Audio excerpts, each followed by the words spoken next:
episode 53 of Enterprising Minds podcast. We have Alex and Dave here today.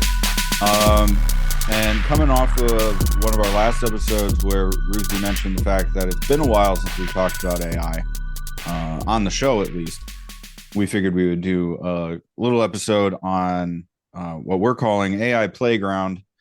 Show title will be different by the time you're listening to this. But, there are a number of things with AI that I've experienced, talking at a local university here, getting some context around where other people are with their AI journeys and how they're using it. And then Alex, I know you've been playing around with different use cases, certain things that I wouldn't even think of doing, and a podcast that you shared. So I will kick it over to you and you can pick one of the three and we'll go from there. So, all right, let's start with something a little bit different. Let's start with using AI for fun, something more recreational. We talk about AI for work all the time, but there's really good points that were brought up. One by Ethan Molnick, if you know the Wharton professor, is very prevalent on LinkedIn about AI use cases. Dumbs it down really well. He's a great guy to follow. But he was talking about basically is like, to really understand it, try using it for 10 hours with your day-to-day work, right. and you'll start to see what the limitations are, where it works and where it really doesn't work and stuff like that. So I think that's kind of fun. The other piece about it, I think, is when you play around with these tools, you start to get a feel for, oh, it has the tendency to do that, or it's good here, but it forgets this. Like its memory is definitely questionable, stuff like that. So for fun, I've over the last actually, I don't know, 6 to 8 months now, been doing different text-based RPG games with ChatGPT. I've got a Plus license, but you can do it with the free version as well. There's a ton of GPTs out there. Search for Harry Potter, search for Cyberpunk 2077, Deus Ex, Borderlands, Pokemon, whatever, theme show or whatever you can think of, Right. Star Wars, Star Trek. There's a GPT out there where you can say, okay, you're the next captain on a starship, and here's the scenario, and it'll come up with a story and craft it, and then you make decisions on that, and it kind of goes back and forth. Or you can make it, and this is actually a point of problem I actually have with it. You could make it do more of an RPG element of like, in a way of like a dice roll kind of randomization aspect to it of, did the shot land? Did you hit the enemy or did the enemy hit you, or how critical of a hit did you take? It really struggles with not letting you win all the time. I had it once, it was supposed to be out of 20 and 11 or higher on a roll would be a success. 1 through 10 would be a fail. And it's supposed to be randomized or kind of on that. There's a couple small things, but I did 30 in a row, and apparently I won every single time. So I called it out. I was like, hey, I'm winning too much. And it's like, oh, we'll be realistic now. No, kept doing it. They even set up like different GPTs trying to ask it about like, how do I make this thing more real? Right. It really likes to allow you to, but it can be super fun, descriptive. You can take it in weird, random ways. I made like a cyberpunk version of Harry Potter once, just because I was like, let's throw some like robots in this, and it worked. It was really fun. Actually, it was really fun to play around with, and it was cool to see the different tools. Yeah. I have to admit, this is an entire genre of things that I did not know existed until I started talking with you and Ruthi. There's tons, man. Oh yeah, like now I've played around with what you guys do, but it's funny because I look at it and it's like, oh man, I have to read. Like, No, that is a big element of it, and I read fairly quickly, and I don't mind that. I enjoy it. right. Coming up with like, descriptive replies and stuff like that is I find fun. Coming up with Okay. novel approaches. Like it gives you three options and you're like, nah, option number four, which actually this is a funny one. I've always wondered this with the Star Wars movies and why they don't do it. And I had a character do it and it was just like absolutely dominating the story because of it. You have an enemy with a dual-sided lightsaber and you have ability to press buttons, in the air, telekinesis. So why don't you just turn on the lightsaber when it's facing their head?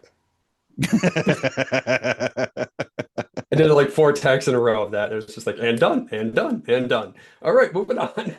It's like, come on, just hit their start button and story's done. That is a good point, actually. I mean, well, because you wouldn't have any movies if you. Oh, I know. It'd be insta kill because basically it's like every once in a while they're flipping around this dual-sided lightsaber and they're like, how did you not take out your own hips by doing that little spin move? Oh, you had it turned off. Um, let's turn it back on. Right. Or if you're like in the shadows, you just turn it on while they're walking and you take out their leg. Right. Like, Takes out their leg, right? Exactly. They're stumbling on the ground. What? And there okay. was one other interesting one. And I know you had a chance to play around with it too as a prompt they created. Um, and I think it was kind of an interesting self-realization actually aspect out of it, out of a game, which was this World War II prompt. So Hmm. it asked it of saying, I want to be a World War II sergeant, and knowing war is realistic, that even if you have successful tactics, you still have losses. Like Right. it's not easy. Actually, that's true of today even. Like you have 50% casualty rate for fire events. Like it's really, really bad. Hmm. Anybody starts shooting, it just doesn't go well. Of like, and then I'll attempt different tactics, give me a scenario, and then review my tactics and show me alternatives that I should be using and stuff like that. Right. And I know you had a chance to play around with it too, but what was your quick impression of it? Like, Yeah. So I think, as it relates to a business and marketing podcast, I found the strategy piece of it really interesting and a good reminder of if you know the subject well, hmm it can go a lot easier. hmm Um, so being a history person, it gave me it gave me this scenario of trying to clear out the hedgerows on D-Day, Yep. right? So it's like, okay, that that particular thing was I know what the army did because I like history stuff. That's good buff. Sure. Yeah, so I said, hey, flank them in the hedgerows, stay quiet until so and so throws a grenade at the machine gun nest, Sure. and then Sure. once the grenade goes off, open fire. Sure. Smart. And to your point, um, ev- what was interesting to me is it was like, hey, somebody started firing early, and because of that, they got wounded. hmm You have one KIA, but you took out all eight of the Sure. the enemy or whatever. So yeah, the having the costs of your decisions be readily apparent is very interesting because in real life, yeah, of course, that's just sort of an obvious thing. I have to send these people into danger if you're a military Yep. advisor or whatever, right? Yep. That is in stark different it compared to my normal day to day, that is very different. Where I don't know that many people are thinking of, what are the immediate impacts if I choose to do a TikTok strategy, or you know, what could be the negative brand impacts of this particular campaign? It's just, well, let's just try it and go. Yeah. Well, Somebody yeah, I mean, makes it's your lower hashtag and stakes, takes it. Yeah. obviously, but um yeah, having both the good and the bad um to have to try to deal with straight away was an interesting thing to have to deal with. So I enjoyed it. I don't know that I could do it for very long, but it did get my Sure. mind going where it was okay, if you had multiple scenarios like Black Hawk Down or Sure. Movie um and the event. the one of the what was it? It was recently like the 75th anniversary or something. I have the the timing wrong probably, but um of like the Vietnam extraction and that really famous Okay. photo of Sure. the helicopter taking off from the the embassy. Um, so it would be interesting to, if you're interested in strategy, to play around with those types of things. Yeah. Well, one realization I had, speaking of like the consequences aspect, was Hmm. I played numerous, World War II video games. Call of Duty was, in Right. that. I mean, a lot of those early video games were. And then there's actually a stat out there now that there's more hours of movie hours of D-Day than there were hours, more than 24. Like there's so many hours of footage now because it's been portrayed so many different ways. Right. But with a movie, you're along for the ride. It's an extremely linear path that you don't make Right. any decisions on. You're sitting and you're watching. In a video game, it's actually pretty similar because there's a tutorial, there's like one route you can go, you run down the one route, you encounter the same enemies in the same spot if you play the game 10 times in a row, same scenario. Right. And the second time you play through, you know exactly where they are. So there's this feeling of like you can always restart or you can always, fail, but fail isn't such a bad deal. It's just a game. Given a blank scenario and just told to go, Yeah. is so radically different than these very linear path or along for the ride kind of experiences. And again, if we actually want to talk about like more of a business leadership aspect, it does actually get you more in the mindset of this is leadership. This isn't following, this is leading. You have to, Right. it's an open field and you got to figure out how on earth you're going to deal with that. I just thought that was kind of fascinating because it was such a mind-blowing like little like moment to understand like my gosh, all these other experiences were just, I was led along in straight Hmm. line. Hmm. And this one was, you're probably going to fail, and this is the rough scenario, and things aren't good. Right. Go. Well, and you And can then, see how if you're uncomfortable with this idea of, oh my God, I don't know what the best what? decision to make is, right? Yeah. Yep. I was having a number of conversations with people around um we're data led decision making and blah blah blah blah blah. And it's like, okay, but here's the problem with that, right? That only ever tells you what worked in the past. Yep. And That's if you true. actually want to do something cool, you want to do something interesting and unique, you have to take a chance. Yeah. And I have met so many people that are so afraid of making a decision like that because for their entire career, they've been told, look at Google Analytics or look at Adobe Analytics or whatever other analytics that you have to make, de-risk your decision making so much that everybody feels comfortable. Whereas Yeah. true leadership is, I'm going to make the best decision with the information I have right now and we'll move forward. Yeah. Right. And I think we mentioned this in a different podcast. It's the differentiation between a leader and a manager. Right. Yeah. At least in my mind. At least in my No, that's mind. absolutely it. There's actually, I mean, two real world examples of that. I know the guy at AARP who did it, but Wall Street Journal is the second example of organizations who were on a very, very different track, who decided Mm. to suddenly get into online games, and it saved basically the business or took the business in a whole different direction. If you think of all the different newspapers and news outlets that have gone down over the years, Wall Yep. Street Journal stands out as one who's actually profiting. And why? Is because of their games, the Wordle and all the other ones that they have Yeah. New York has Times like that. such, Yeah. yeah, such high revenue that it has allowed them to exist and to build. AARP did the same thing because they realized that basically a lot of retirees were looking for free online games because they're bored at home on a computer, and that's what they're looking for. And there were so many searches for it that this guy decided from an SEO thing, he pitched it hard and he decided to pivot and they became ranking number one for free. It was like free online games or something like that. So massive Hmm. term, tons of volume, and not surprisingly, huge effect on membership signups. Basically, turned the company a whole different direction. But the Right. thing is, in both of those stories, those are organizations that had nothing to do with those pivots, and those pivots were massive for their future. The Yep. data of the Wall Street Journal, New York Times, doesn't matter what the publication was about their articles and whatever the hot article was. Right.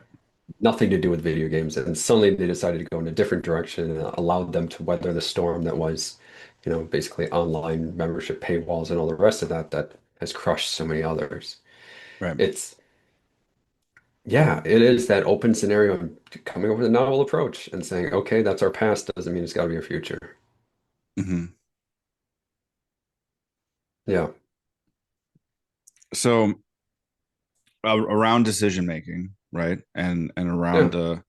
the context of decision making, I know for me, one of the more invigorating things that I've done recently, over April, was I gave two different lectures at the University of St. Thomas here in town, in St. Mhm. Paul. Full disclosure, Alex and I are both alumni, different Yep. programs, but you know. So I was there, and one of the talks was around AI, and they had three different people do TED Talk style talks, and then there was a panel at the end. So that it was really interesting to see not only what the other speakers were doing for their organizations, um, but then also to hear the crowd, ask their questions. And it was a mix of students Mhm. and alumni, and then some other, professors and stuff that were there. So it was interesting to see how some people were asking questions along the lines of, well, here's what I do for this, and is it good enough to, do this work? It's like, don't wait. Don't wait until it's good enough, because honestly, I think you can do 80% of what you um think is hard or really mundane and gross, with the AI that's available now, and that was kind of my main message was, the use cases for AI is right in front of you. There's an old, agile methodology thing that has come up in every workshop for agile project management that I've been a part of, right, where it's the take your day, list out all of the activities that you do in that day, starting from wake up, get out of bed, do a time estimation, around those things. And then for all of those, you can do the same exercise for what could be handled by AI. Is it writing the email to your boss? Is it performance review stuff where you're uncomfortable talking to you about yourself, but what you did that year? You know what I mean? Um, all of those things are readily available with whatever AI you have access to in, your company, your organization. Now, if you're on your own and you can play around with it like we do, because through, personal subscriptions or whatever, great, you can be ahead of the game then, because then you can, discover things. But I found that context really interesting, just to see where everybody else was. And I think you shared with me you had a similar experience listening to a podcast you frequent. um, Yeah.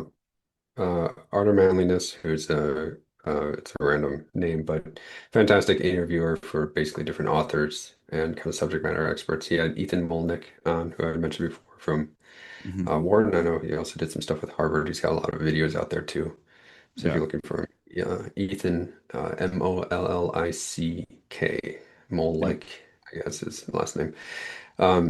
Yeah, he was great because the podcast was talking about like getting into AI of how do I start? Why, like, is it scary? Is it not? And then talking about also about like education. They're both writers.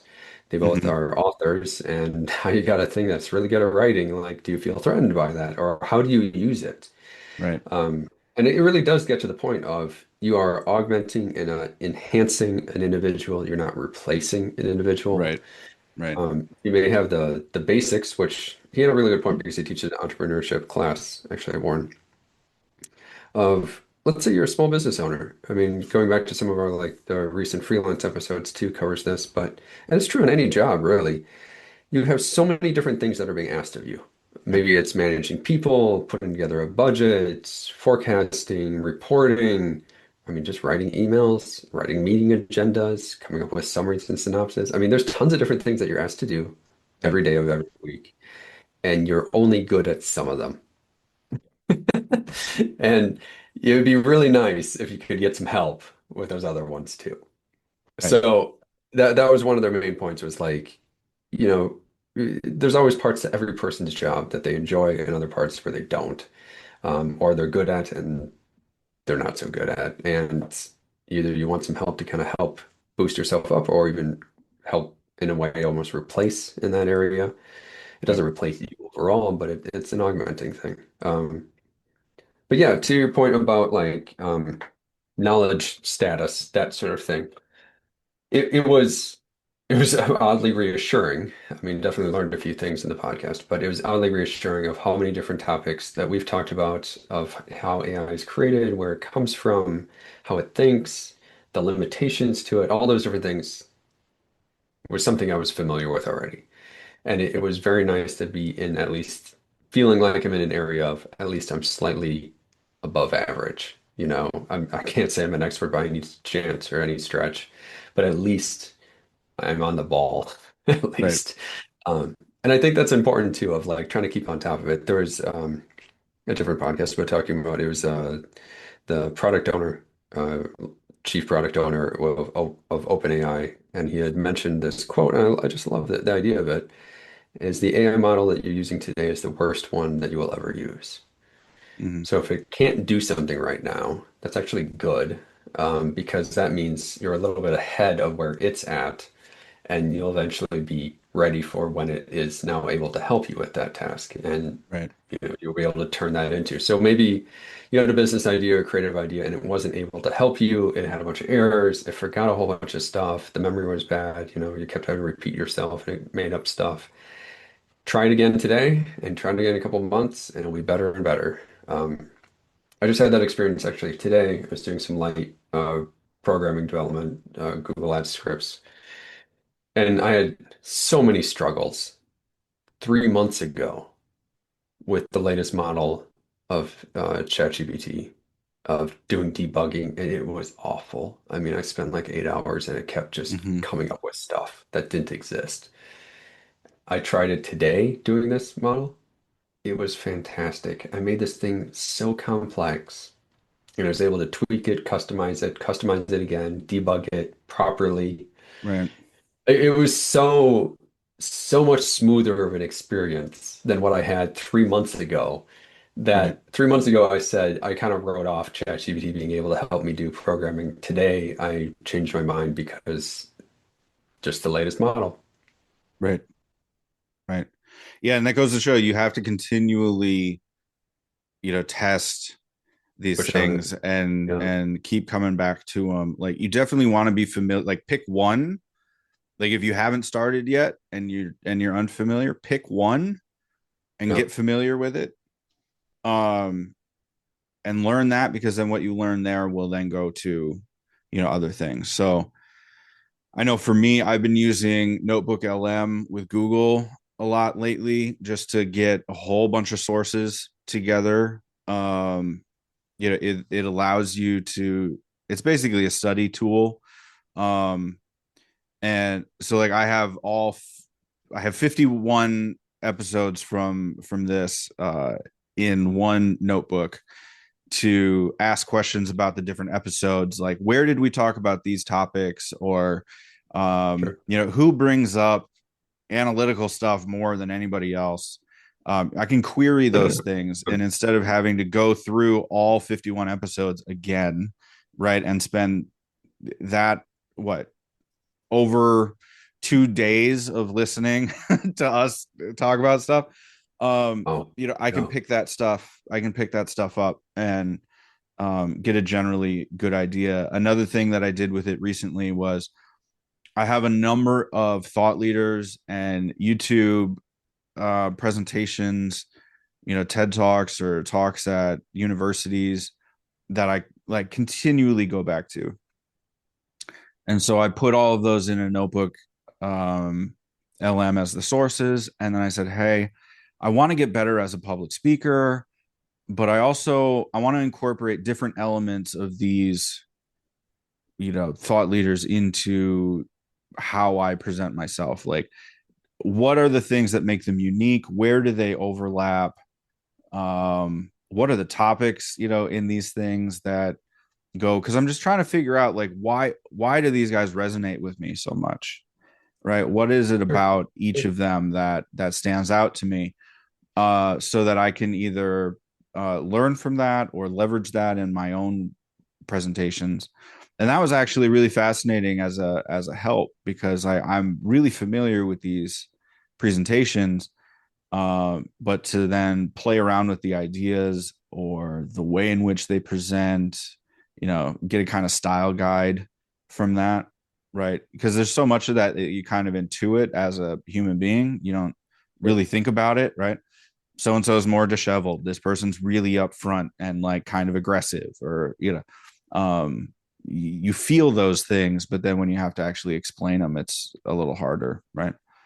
Um, I know from my own like work side, one of the things that I struggle with is creating a business case around a good idea to convince other people that my idea is a good idea.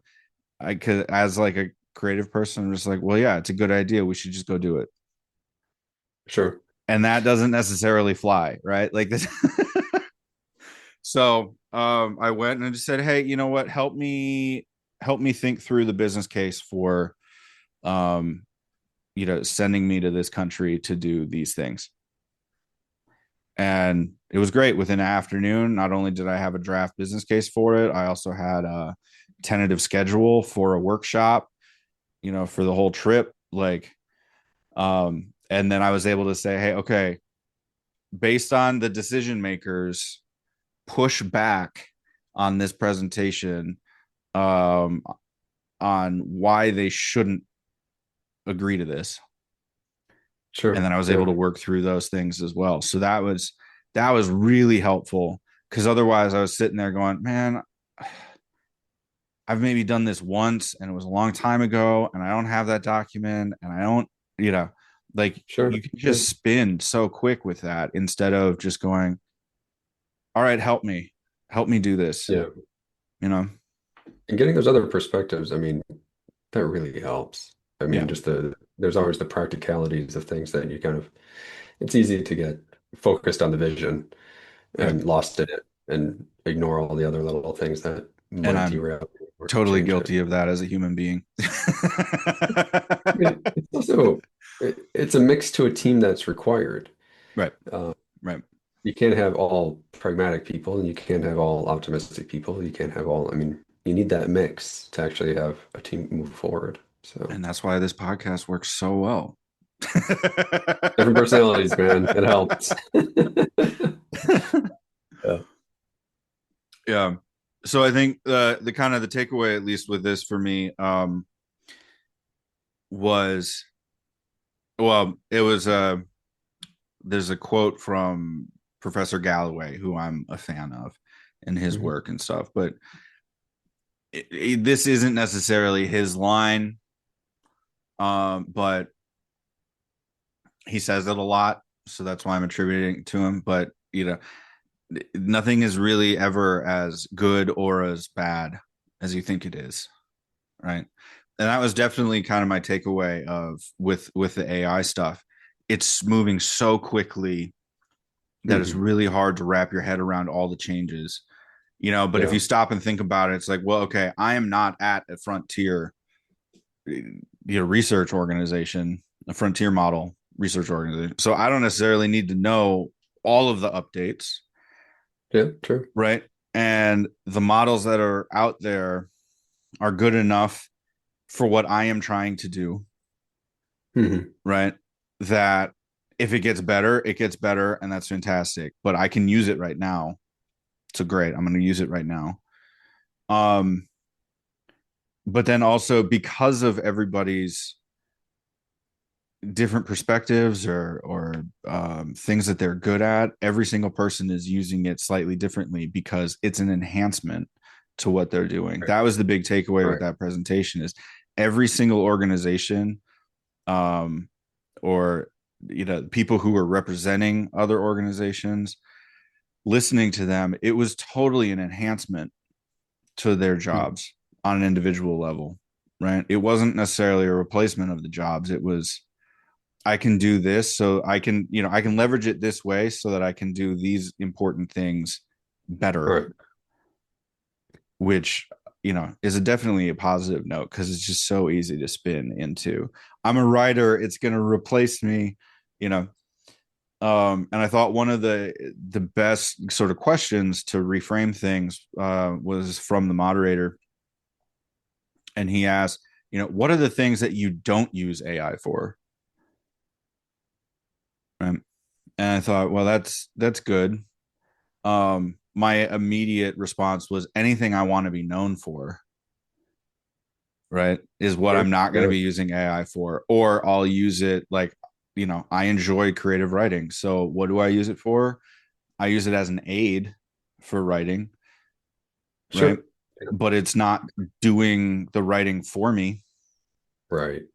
It's not, it might, I might use a spell checker or, something like that to do some of the grammar, some of the editing, but I know my style. I know when I want to use a semicolon instead of, two sentences. Because I have a writing degree. I know those preferences. So I'm going to go through and I'm going to do that. Um, Sure. but yeah, anything that I want to be known for, I want to do. I want to be able to say, yeah, I designed this, or I wrote this, or I'm presenting these ideas. Um, does any of that resonate with you? I think they've had enough No, absolutely. listening to my Absolutely voice here. does.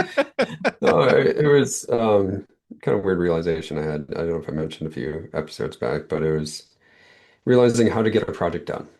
And how you get a project done at any company is you talk to people, and Right. they are all different personalities. It takes, to your point about business cases. I mean, you can say you're leading with a certain type of energy, or you prefer data analysis, or you prefer visionary statements. I mean, all the other things. But everybody else Right. that you're talking to also has those preferences, and you have to modify your message constantly Yeah. to kind of work in their priorities, to get your project to be prioritized, to get the resources toward it. And I mean, even the issues that you run into and hear about, they may be, maybe everybody's working from home and everything's being done with text. So there is something that an AI could work off of, but it's not solutioning for you either because it doesn't know all the other complexities of things going on either, or what Right. direction you want to go in versus what you've written down so far in a PowerPoint. I mean, I've got a handful of PowerPoints in 3 months of a new job, and that does not even contain like a percent of what I feel about this company, product line, future growth, market Right. problems, market research, competitor set. None of that's in those couple PowerPoints. It's in me. It's just through conversations to what I've learned and all the other things. So it's like there's so much that it can, yeah, it can augment. It can totally, and it has written some of those or edited some of those sentences in those PowerPoints. It absolutely has. And it's made it easier to read, more easier clarity, more concise, punchier. Totally makes sense. It was great use of it. Did it come up with the concept of, hey, you know what I think would work for this person is a PowerPoint slide versus an Right. email? No, it didn't know that. Like, Right. did it know how to write that slide in a way that was actually like really fitting for that particular audience and what I was trying to, educate on? No, absolutely not. Like, it has limitations all over the place. So it's not like, I mean, I think the idea of like it replacing all of our jobs, no, no, Right. it replaces quite few of them. That was actually, it was funny. It's a piece also from the podcast, the Ethan Molnick one, where he had mentioned that. I mean, it has changed jobs in some aspects where there was in a particular country, there was over 40,000 people employed writing papers for American students. There's a Right. Yeah. just Wasn't that like it mass. was some African country, right? It's Kenya, I Yeah. believe. But Okay. did it change things for those people? Absolutely. Um, is it going to make life potentially even better or easier? Yes, actually. They're just easier creation of content, better, competition edge kind of versus other competitors. I mean, if you got 40,000 other people who are doing the same stuff as you want to have a competitive edge against them. I mean, produce more, do more, be an expert in more different areas. That's it's a beautiful tool to be able to kind of start doing those different things. Right. Is there going to be the same kind of demand? Maybe, maybe not. I don't know, but there'll probably be some pivots and shifts. But already students are using, AI to a great degree. His response to that was, from an educator standpoint, it actually doesn't change a whole lot. We used to have no calculators, now we have calculators. There was still the same thing of what's useful to teach today. Right. How do I change my teaching style? Like more in-person exams, blue book exams, that sort of stuff, pop quizzes, all that stuff that no, you don't have access to that tool. What do you know in your mind? Right. And then using those tools as better tutors where you still have to do the work. It doesn't just give you the answer. So you're still being educated with these tutors, and there's been some great results Right. showing that it's helpful in that direction. So I don't got to go in a bunch of different directions here, but it's an augmenting tool that, yes, has shifts depending on your occupation. However, I don't fear it. Right. And I think that's a big shift from where people were at maybe 2 years ago when it was AI, oh no. And now it's, yeah, of course I use ChatGPT. Like that came Right. up in a meeting I was in. It was like 30 or 40 kind of upper level people, and they all admitted that they're using ChatGPT every single day. Yep. And that, yeah, man, we need to put together some policies. So it'd be a good idea. Um, but that's the prevalence of augmenting, Right. not Yeah, and replacing. I think for me, I've been able to use it for like the optional extras a lot, right? Where it's like, oh, wouldn't it be nice if we had these things?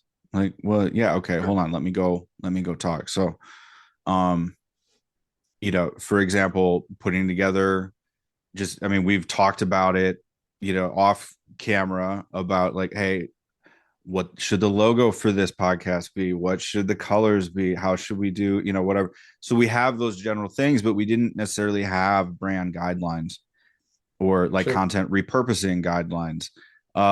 Do we need them? Not really, because it's me that does it. But Yeah. just to have it documented so that we can reference it, or I have a cheat sheet as I'm going about things to make sure that we have a consistent voice, consistent style, those sorts of things. It was fairly easy to you know click the voice mode, start talking, start chatting, and then say, hey, of all the things that right, because of the recent memory updates with ChatGPT, of all the conversations I've had with you about this podcast, help me create these brand guidelines using what you already know and then leveraging this context that I'm adding to this, right? Mhm. Um, and so it was because I've written those documents before, I knew generally what I needed in there. Um, just to be sure, though, I went ahead and used Gemini Deep Research and said, hey, give me an updated sort of guideline for what should be included in a modern content repurposing brand standards, brand guidelines kind of things, right?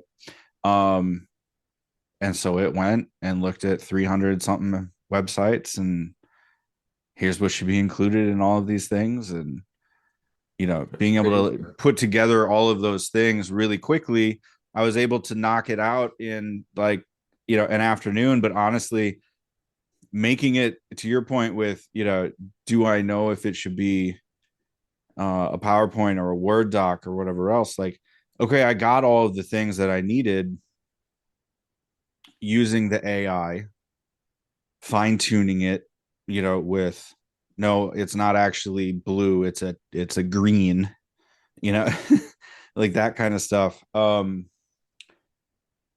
But then it took me more time to actually put together the document to say, here are the colors, here's, a formatting, here's the actual PDF version, that I shared. Um, listing out all of the information. That took me longer to make it look good than to just have them written somewhere. Right. Um, so yeah, I think Saving time where it matters. Yeah. yeah, but then also to your point about the teachers, it was the learning through doing, right? Because now, okay, I'm Absolutely. better at using that online design tool because I Yeah. formatted everything. At least in my mind, you take the standards a little more seriously if they're in an official looking document instead of just here's a Word document that, with text describes everything, but doesn't actually, say anything. Um, yeah. So anyway, I'm rambling, but that's just my own experience so far. So thank you everybody for listening to this episode. We are putting together some ideas on other ways to, reach out to everybody that listens or aggregate ideas from the show. So drop a comment, let us know, episode ideas, comments. How are you using these things? Use cases. We would love to know. We'd love to interact with you. And with that, we'll see you in episode 54 coming in 2 weeks. So take care and see you then. So.